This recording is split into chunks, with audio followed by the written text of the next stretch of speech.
बहुत पुराने समय की बात है। एक गांव में एक जमींदार रहते थे। उनका नाम मुरारी सिंह था, जो अपने अच्छे स्वभाव की वजह से आसपास के गांव में बहुत प्रसिद्ध थे।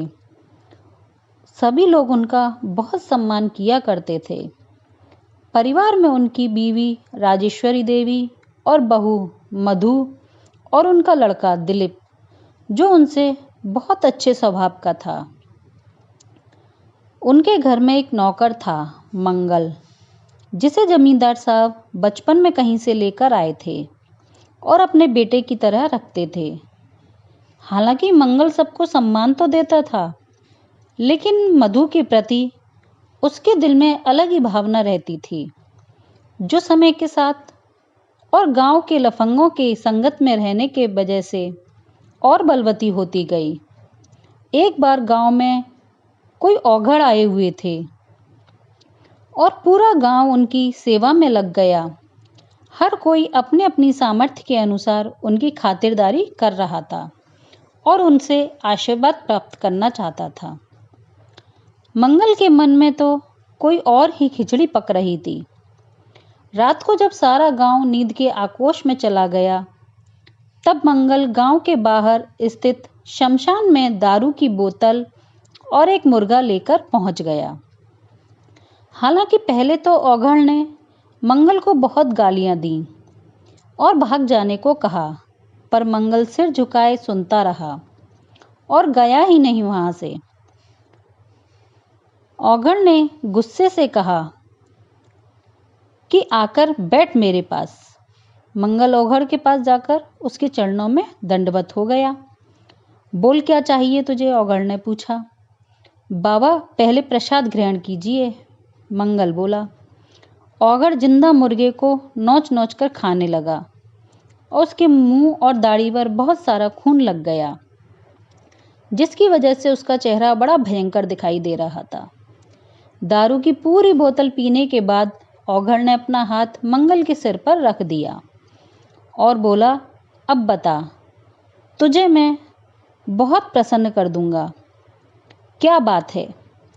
मंगल अपनी पूरी आपबीती बताते हुए बोला, महाराज, मैं मधु का सानिध्य पाना चाहता हूँ। तड़ाक! शराब की खाली बोतल मंगल के सिर में लगी और वहां से खून का फव्वारा छूट गया। नीच, पापी, दुष्ट, जिस परिवार ने तुझे आसरा दिया, उसी परिवार के प्रति तेरी गिद्ध दृष्टि है, औघड़ गुस्से में कांपते हुए बोला। परंतु मंगल भी जिद्दी था और जिद्द में आकर के बोला, बाबा, अब तुम्हारे ही चरणों में प्राण त्याग दूंगा, पर जाऊंगा नहीं। उसकी आंखें धीरे धीरे बंद होने लगी। मुर्गे की पहली बाग के साथ ही जमींदार की नींद खुली तो वो घेरे में आए जहां जानवर बांधे जाते हैं और मंगल को आवाज लगाई, पर मंगल वहां होता तो उत्तर देता। सुबह होते ही पूरे गांव में उसकी ढूंढ मच गई, लेकिन वह कहीं भी नहीं मिला। फिर पुलिस में रिपोर्ट लिखवा दी गई। काफी खोजबीन हुई, पर मंगल का कहीं भी पता नहीं चला। मंगल के जाने से जमींदार साहब, उनकी पत्नी और बेटा तो काफी दुखी थे, लेकिन मधु को कोई अफसोस नहीं था, क्योंकि वो कहते हैं ना कि औरतें चाहे किसी भी युग की हों, आदमी की निगाह को अच्छे से भांप लेती हैं।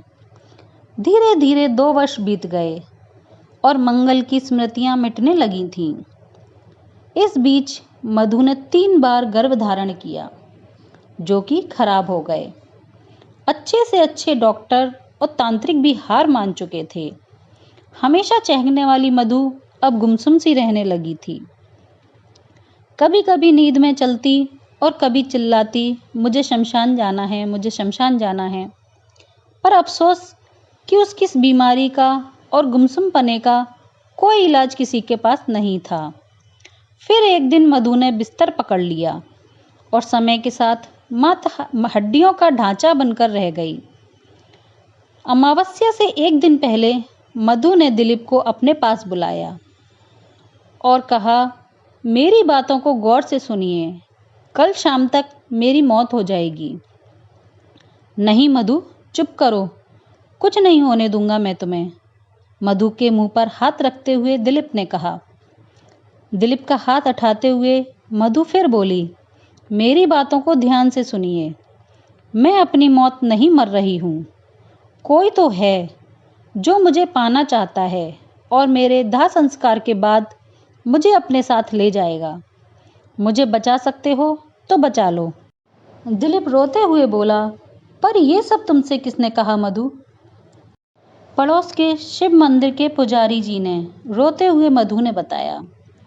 दिलीप ने देर नहीं की और पहुंच गया शिव मंदिर के पुजारी के पास और बोला, बाबा, आपने मधु के दिमाग में क्या भर दिया है? ये वह सब क्या बक रही है? बाबा ने तुरंत ही शांति से जवाब दिया, बेटा, हमने जो कहा है वो 100% सत्य है, परंतु मधु वापस आ जाएगी अगर तुम्हारे अंदर इच्छा शक्ति और साहस है तो। बोलो बेटा, तुम तैयार हो अपनी मधु को पाने के लिए?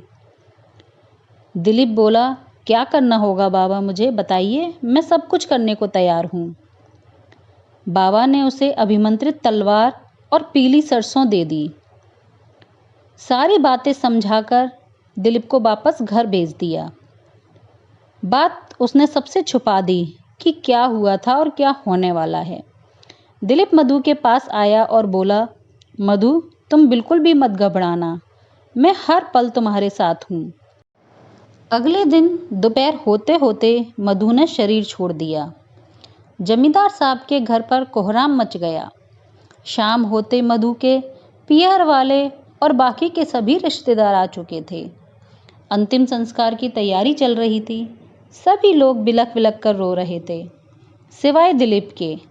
गांव की औरतों ने मधु का 16 श्रृंगार किया और मधु की अंतिम विदाई हो गई।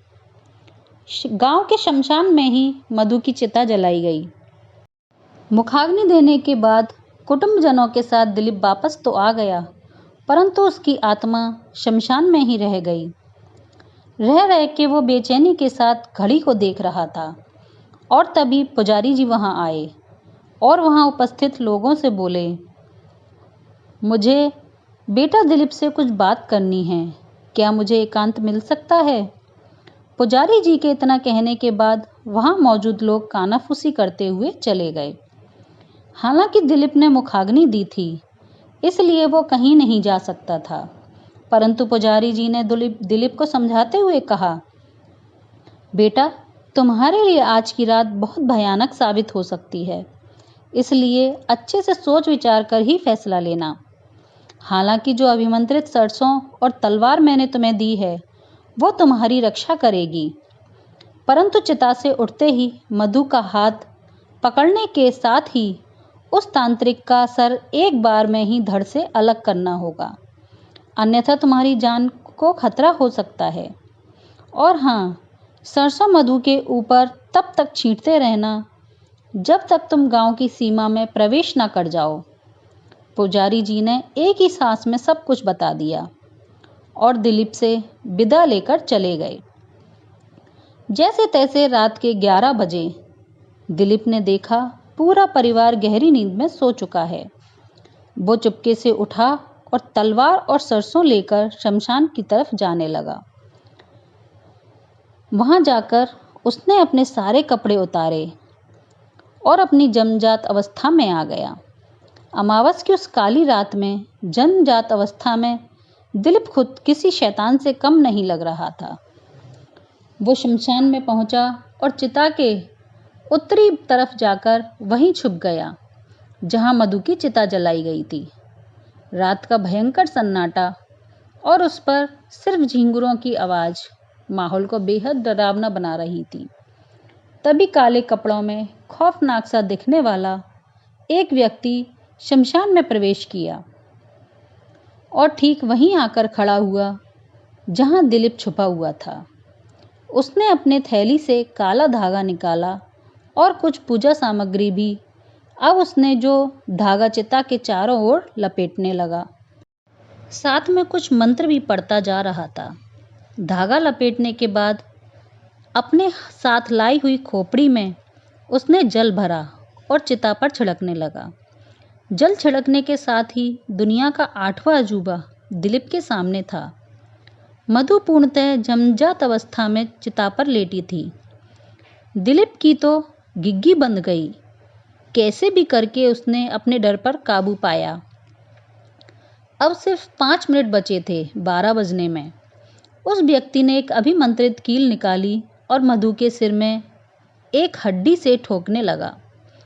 हर 1 मिनट में एक चोट करता था वो, और हर चोट के साथ ही दिलीप के हाथ तलवार के मुठ पर मजबूत होती गई। 12 बजने के साथ ही जैसे ही आखिरी चोट पड़ी, मधु उठकर चिता पर ही बैठ गई और बोली, मेरे स्वामी मुझे ले चलो, और अपना हाथ चिता से बाहर की तरफ निकाल दिया। खचाक, और मधु का हाथ पकड़ने के साथ ही एक ही बार में उस व्यक्ति का सिर धड़ से अलग हो गया। दिलीप मधु का हाथ पकड़कर जब चला तो वहां मौजूद आत्माओं ने नाना तरीके से दिलीप को रोकने की कोशिश की, पर दिलीप अभिमंत्रित सरसों फेंकता हुआ मधु को लगभग घसीटते हुए गांव की सीमा में प्रवेश किया। जैसे ही मधु ने गांव की सीमा में प्रवेश किया, वो बोल उठी, रुकिए। दिलीप कुछ आगे जाकर फिर रुका। उसकी आंखों में डर था, दर्द भी था। क्या आप मुझे ऐसे ही लेकर जाएंगे घर पर? अपनी खनकती हुई आवाज में मधु बोली। दिलीप तो बस आश्चर्यचकित होकर मधु को देख रहा था। वही एकदम वैसी ही मधु जैसी वह ब्याह कर लाया था। मौत से पहले जो हड्डियों का ढांचा बन चुकी थी। सुन नहीं रहे हैं क्या? हमें शर्म आ रही है। मधु फिर बोली। इस बार दिलीप की तंद्रा टूटी। हाँ, सब कुछ इतनी जल्दी में हुआ कि मैं तो तुम्हारे कपड़े ही लाना भूल गया। अपने कपड़े भी जहाँ उतारे थे वहीं भूल गया। जल्दी से दिलीप बोला कि यहीं गांव के बाहर एक बिटोरा है, उसमें आप छिप जाओ। घर से मैं कुछ कपड़े लेकर आता हूँ। मधु बोली, पर तुम मुझे ऐसे अकेले छोड़कर जाओगे तो कोई खतरा तो नहीं होगा? दिलीप बोला, नहीं, अब हम गांव में हैं। जो खतरा था वह शमशान तक ही था। अब हम और आप सुरक्षित हैं। आप जाइए। मधु खुद बिटोरे में घुसती हुई चली गई। दिलीप अपने घर में पहुंचा और जमींदार साहब की धोती लपेटते हुए जल्दी से घर पहुंचा और जोर जोर से अपनी माँ को आवाज़ देने लगा। उसकी आवाज़ सुनकर आस पड़ोस के लोग भी अपने घरों से बाहर निकल आए और देखने लगे। माँ ने भी दरवाज़ा खोला और बोली, बेटा क्या हुआ? वह बेटे की स्थिति देखकर रोने लगी। पूरी भीड़ इकट्ठी हो चुकी थी वहाँ पर। दिलीप बोला, माँ तेरी बहू के कपड़े दे दे, वो बाहर बिटोरे में है, बिना कपड़ों के बैठी है। इतना सुनते ही उसकी माँ और जोर से रोने लगी। हे भगवान, पहले मेरी बहू को ले लिया और अब मेरा बेटा भी पागल हो गया। हमें ही उठा लेता। अब कैसी लीला है तेरी भगवान। दिलीप बोला, माँ जल्दी कर, कपड़े ला बहू के। रोना धोना सुनकर जमींदार साहब और उसके बाकी रिश्तेदार भी वहां आ गए। खैर एक रिश्तेदार दिलीप की माँ से बोला, माँ जी आप कपड़े लाकर दे दो, इसके दिमाग का वहम अभी निकल जाएगा। दिलीप की माँ ने रोते हुए बहू के कपड़े लाकर दिलीप के हाथ में दे दिए। दिलीप कपड़े लेकर गांव के बाहरी दिशा में चल दिया। आगे आगे दिलीप और पीछे पीछे पूरा गांव। बिटोरे के पास पहुंच के दिलीप ने कपड़े अंदर फेंक दिए और कहा कि जल्दी से कपड़े पहनकर बाहर आ जाओ। पूरा गांव तुम्हारा स्वागत करने के लिए तैयार है। इधर गांव वालों को बड़ा कौतूहल हो रहा था, लेकिन बहू को देखते ही सभी डर कर एक तरफ हो गए, क्योंकि बिटोरे से वही गोरी चिट्ठी मधु निकली थी। उसे देखते ही सबकी चीख निकल गई और एक स्वर में सुनाई दिया, भूत। कुछ भाग गए, कुछ जड़वत ही खड़े रह गए। दिलीप मधु का हाथ पकड़कर घर की तरफ चल पड़ी। उसे बिना कहे ही सबने रास्ता दे दिया। अब मधु और दिलीप आगे और सारी भीड़ उनके पीछे। किसी के मुंह से कोई शब्द नहीं फूट रहा था। दिलीप सीधा घेर में जाकर रुका और घेर में ही बने एक कमरे में मधु को भेज दिया और खुद सभी गांव वालों के सामने आ गया और सारी घटना विस्तार से उसने सबके सामने रखी। तब तक पुजारी जी भी आ गए। उन्होंने भी दिलीप की बात की पुष्टि की। अब लोगों का डर कुछ कम हुआ। दिलीप की माँ और गांव की कुछ औरतें हिम्मत करके उस कमरे में गईं जहां मधु बैठी हुई थी। अब सबको यकीन तो था, पर कोई ये नहीं समझ पा रहा था कि ये सब किया किसने। सबको सिर्फ सुबह का इंतजार था।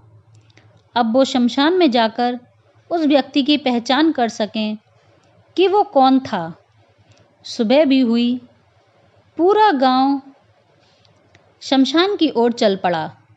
वहां जाने पर एक झटका और लगा जमींदार के परिवार को, क्योंकि वह व्यक्ति कोई और नहीं बल्कि मंगल था, जमींदार साहब का नौकर, जो पिछले 2 साल से गायब था। पूरा गांव आक्रोशित तो था ही, पर उस लाश का दाह संस्कार भी जरूरी था, सो सबने उसका अंतिम संस्कार कर दिया और अपने अपने घर को लौट आए। घर आने के बाद दिलीप सीधा पुजारी के पास गया। पुजारी जी, ये मंगल का क्या माजरा था? पुजारी जी ने कुछ देर ध्यान लगाया और कहा, मंगल ने एक औघड़ को अपना गुरु बना लिया था। उससे ही उसने औघड़ पंथ की सारी विद्या सीखी और मधु के गर्व खराब करने लगा। जब उसने मारण और कीलित विद्या सीखी तो सबसे पहले उसने मधु पर मारण मंत्र का प्रयोग किया और उसका इरादा था मधु को कीलित करके सदा के लिए अपने पास रखने का। पर भगवान शिव की कृपा से उसका आभास मुझे हो गया था, इसलिए मैंने मधु को सजग कर दिया था। पुजारी जी ने बताया, बेटा ध्यान देना, मधु के सिर में जब तक वो कील है तब तक उसका शरीर है, कील निकलते ही वो फिर से राख में बदल जाएगी। दिलीप पुजारी जी से विदा लेकर घर चला आया और फिर से पहले की तरह रहने लगा, क्योंकि दुल्हन लौट आई थी। 1 साल बाद मधु ने जुड़वा बच्चों को जन्म दिया, एक लड़का और एक लड़की। दोस्तों, अगर आपको हमारी यह कहानी अच्छी लगी हो तो लाइक करें, शेयर करें और चैनल को सब्सक्राइब करें। धन्यवाद।